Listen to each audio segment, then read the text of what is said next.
Hello everyone and welcome back to another video on the channel, and today we're going to be talking about I Saw the TV Glow. This movie is directed by Schoenbrun, starring Brigette, Lundy-Paine, and Justice Smith, and I was very excited for this movie because, I believe Schoenbrun's first film was We're All Going to the World's Fair, which I saw at Sundance a couple years ago, and this movie also premiered at Sundance. Unfortunately, it was online, so I didn't get to check it out until just a couple weeks ago, but, I was very excited for this movie because of the premise and because it sounded so good, and the image that I saw from Sundance just was so alluring and so interesting. And when I finally saw this movie, I absolutely fell in love with everything this movie had to offer, and it has that experimental quality that was in We're All Going to the World's Fair, which I think that movie was just a bit too experimental for my taste. But this movie and its narrative storytelling and its characters and its themes were so great that I fell in love with this film. And so of course I will be getting to spoilers for I Saw the TV Glow, so if you haven't had a chance to see this movie, I implore you guys, go check this one out, go support this film, watch it, come back here, and let's talk about that ending, because that ending is truly something else. Okay, so I will be breaking up this review into 3 different sections. This first section is going to be talking about the twists and the turns that are in this film, the basic premise and how it progresses through the movie. Then we're going to get into the characters, and then we're going to get into the themes of this movie, which I think are very interesting, and that's how we're going to break it down, essentially. So what is this film about? Well, essentially it follows Owen and Maddie, who are these teenagers who kind of grow this bond with each other because of their love for this TV show called The Pink Opaque. And this TV show is definitely not necessarily for kids, but it definitely appeals to these kids in this show because it has this dark quality that feels like it's something that you're not technically supposed to be watching as a kid, and you feel like you're getting away with something by watching it, and it is just kind of unsettling and creepy, and it follows these 2 characters, Isabel and Tara, who have this psychic connection. I believe they meet at like this lake at the beginning of their story on the first episode of the first season, and they kind of go their separate ways, and they have this telekinetic kind of communication that they have with each other where they defeat these monsters of the week, this ice cream man that we see featured in one point in this film. And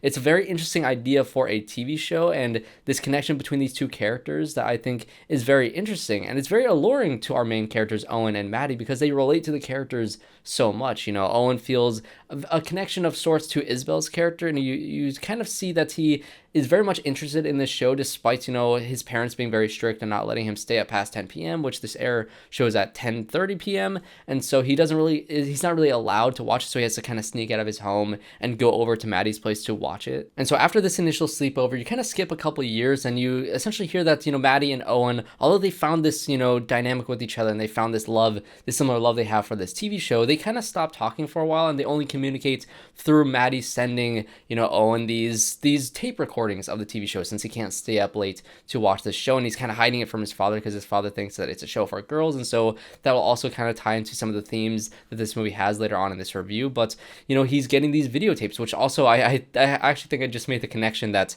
it kind of mirrors the characters in the TV show where they meet at this summer camp and they have this bond with each other, and they have this telekinetic communication that they have for each other where they don't necessarily come in person and talk, but they kind of send messages back and forth with each other, which, now that I'm just kind of piecing that together, I think that's absolutely brilliant. I love that about this movie. But he's essentially getting the videotapes, he's watching the show, and they eventually come back together, and Maddie essentially says that she's going to disappear, she's going to run away. She feels like if she stays home, she's going to die. There's allusions to her feeling suffocated in her own life. She has a father who is kind of alluded to being either physically abusive or maybe just verbally abusive. You're not exactly sure exactly what her relationship is or how strained that relationship is with her and her father, and she just needs to get out of here. And she suggests that Owen goes with her, and they try to figure out where they're going to go. They're going to know where they get to once they get there, and Owen freaks out. He's afraid to go with her. He's afraid to, I guess, explore who he is on the inside, which they have another conversation in this movie on the park benches, which I think is another really impactful scene where he does feel like he's afraid of what's inside of him. He's afraid to, I guess, express himself in the way that Maddie seems to express herself. And so once she does disappear out of Owen's life, the TV show is canceled, and you find out after several years later, I think it's like another 8-year time jump, that Maddie was in the TV show, that she escaped to what she believes is the real world. And so this is the twist of this movie that you get about halfway through this film that kind of recontextualizes everything that comes before, because now you're saying that if the reality is the Pink Opaque and that they're living in what they call this this midnight realm, that they're being held by Mr. Melancholy, who the visuals of Mr. Melancholy remind me very much of A Trip to the Moon, which was this really weird experimental short film back 100 years ago when film was first being explored, and there's a lot of weird practical effects, a lot of weird visual effects that they did, just tricks with the camera camera and with editing that is very much influential to how movies are made to this day. And so again, that experimental quality that this movie has kind of mirrors the experimental quality that they had 100 years ago, which I think is pretty cool. And so if you take this at face value, which I think in my mind I will take this at face value, if the reality really is the pink opaque and Owen and Maddie really are Isabel and Tara, that means that, you know, they're buried underground right now. That's essentially what Mr. Melancholy did, was he essentially cut their hearts out, poisoned them, and buried them alive. And that's why they have those suffocating feelings in this, you know, midnight realm, this reality where things feel like it's going a little bit too fast. It feels like their life is a TV show, or the TV show feels like real life. It's why they're feeling all these different things, which again, I find fascinating. And all this is explained through Brigette Lundy-Paine's incredible monologue that she has in this film. And I think I'd only really ever seen her in Bill and Ted Face the Music, where she played either Bill, I think it was Ted's daughter. I don't, maybe it's Bill's daughter. I don't remember, but she was great in that film. I actually do really enjoy that film, but she was phenomenal in this, and her entire monologue was exactly like I explained. It is hypnotic and alluring, and it just has this quality to it that I think was so engaging and was easily my favorite performance in this entire movie, because it was just so fascinating to watch her on screen, the way that she kind of looked through the screen at you as the audience member and explained all this stuff. It didn't really feel like exposition. It felt like, you know, you're peeling layers back with these characters. That was extremely interesting to see, and I loved her character a lot, and to see how she was lost at the beginning of this movie and she found her way and she escaped back to what she thinks is her reality in the pink opaque. And then you have Owen, who is played by two different actors. The younger actor is Ian Foreman, and of course Justice Smith plays him later on in life. And I think that they do a really good job matching this character, who is again very monotone and very almost emotionless, same way that Maddie was, where it's a very flat way of speaking that I think is equally as alluring and magnetic and hypnotic throughout this entire film. I really loved both of their performances in this film, but then you also get to see the journey that this character goes on that I think is much more tragic when compared to Maddie, because Maddie is the one who is able to free herself, essentially, to be able to go and become Tara once again, to escape this midnight realm, if you take it at face value, and is able to be who she is meant to be as Tara in the pink opaque. However, you have Owen's character, who essentially everybody in his life is kind of holding him back. You know, he has, you know, his father who thinks that, you know, this is a girls' TV show, that he shouldn't be doing that sort of thing, which again goes into the themes that we're going to be getting into of how this movie is essentially a trans allegory of how this person is Isabel. That is who she really is. That is who she is on the inside. But once she's kidnapped by Mr. Melancholy and is poisoned and feels like she's suffocating and being buried alive, now she's forced to live in this midnight realm, this prison that is given to her, where she's living in the body of Owen, who is being told that she's not a girl, who's being told that he can't, you know, like a girl's TV show. This also ties into the conversation that, you know, Maddie and Owen had at the high school, you know, football stadium, where they're kind of talking on the benches, essentially, you know, Maddie's saying that she likes girls. Are you okay with that? And Owen has a very awkward and funny response to that, which I absolutely love Justice Smith's performance in this film, and especially during this scene. But he has a great, I guess, you know, lines of dialogue essentially saying that when he thinks about that sort of stuff, when he thinks about his sexuality, when he thinks about all these different things, he feels like there's an empty hole essentially inside of him, that something is deeply missing, and he's too afraid to look inside. And that's when you get that entire dynamic again, that trans allegory of, you have Isabel being trapped in a body that is not her own, and she feels like she needs to get out, but there's all these outside forces in this character's life that is essentially being run by Mr. Melancholy, all the henchmen of Mr. Melancholy, all working for him to keep him from being who she truly is, which I think is an interesting story and an interesting way to explore those themes. You have Owen's father, who is telling them that they can't enjoy a girls' TV show. You have, you know, their mother, who ends up dying in this film from an illness, which makes, you know, it makes Owen feel like they have to stay in this world, that they have to stay home, that they can't escape and run away with Maddie at this point in their life, because they will, you know, lose time with their mother, even though this mother isn't real. This mother died in order to keep this character trapped. If you if you take it at face value, if you say that the reality really is the pink opaque, this is all just means to keep Owen trapped. And it gets harder and harder for Owen to truly explore who they really are,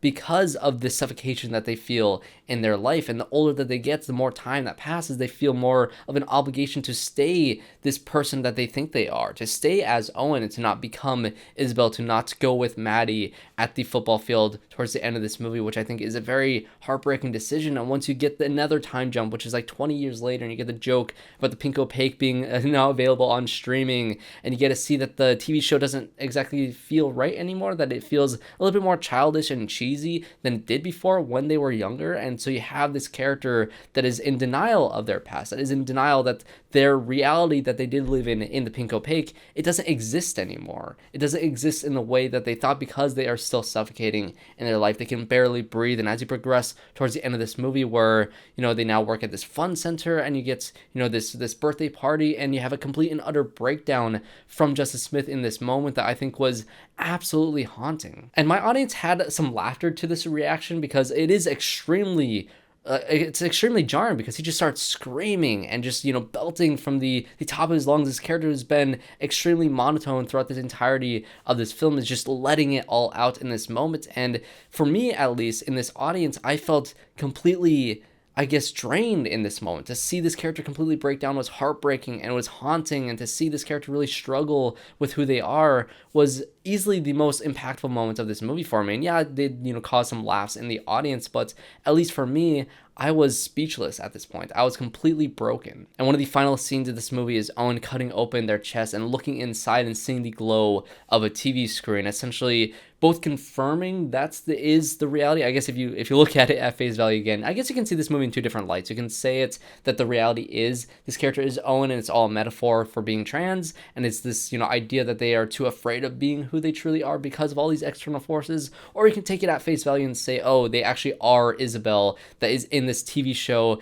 that is, you know, trapped in the Midnight Realm and all this sort of stuff, and cutting open their chest and seeing the TV glow as a confirmation of that. Or maybe it's confirmation of them seeing that they are truly something else, that they are missing a part of their life because they didn't make that transition. However you want to take this movie, I think that moment, again, is very impactful. And once again, this character decides to be in denial, to go out and to apologize to everybody around them for having that outburst, even though that really was their true self, desperately trying to get out. And so I think this movie works on every single level. I think Jane Schoenbrun has this experimental quality to their direction of this film that's, again, this movie flies through different timelines. It starts off when they're kids, it skips 2 years for when they're a little bit older, then it skips like 8 years, and it has them kind of reconnect after all this time, and it has the idea of this TV show, and is it real, is it not, what is their reality, and it has all the, you know, the deeper themes of, you know, the trans metaphor that is in this film that is kind of sprinkled throughout the first half, becomes more overt and more clear as the movie goes on. And once you get to that ending, and once you have this character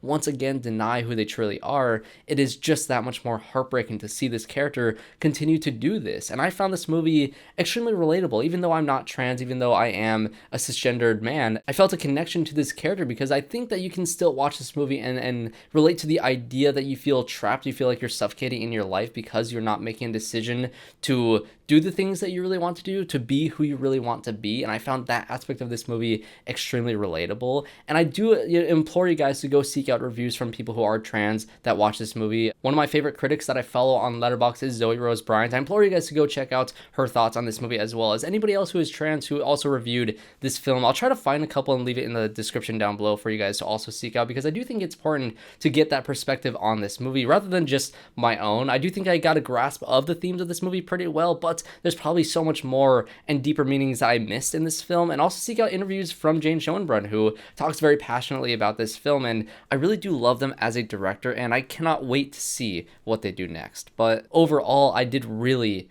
love this movie. Again, I think that it's a very interesting story in general. I think the premise is really interesting and alluring and hypnotic, and I think the direction is hypnotic, and I think the performances as well are really great, and the themes here are very interesting to explore throughout the entirety of this film. And it is still relatable to even me as, you know, this story progresses, and as these characters have those internal struggles that they go through. I found this movie to be just incredible from beginning to the very end. What are your thoughts on I Saw the TV Glow? Did you guys check it out with this movie being, you know, released a little bit wider this weekend? And if you haven't seen it and you watched this review and you spoiled it all for me, just go watch it anyway. Go seek out this movie. I think it is definitely worth the watch. And of course, if you did enjoy this review, make sure you guys leave a like on the video and subscribe to the channel to see more reviews just like this one, along with, you know, leaving your comments down below, and of course, checking out my other reviews that I have here on this channel. So thanks everybody for watching this video, and I hope to see you all in my next one.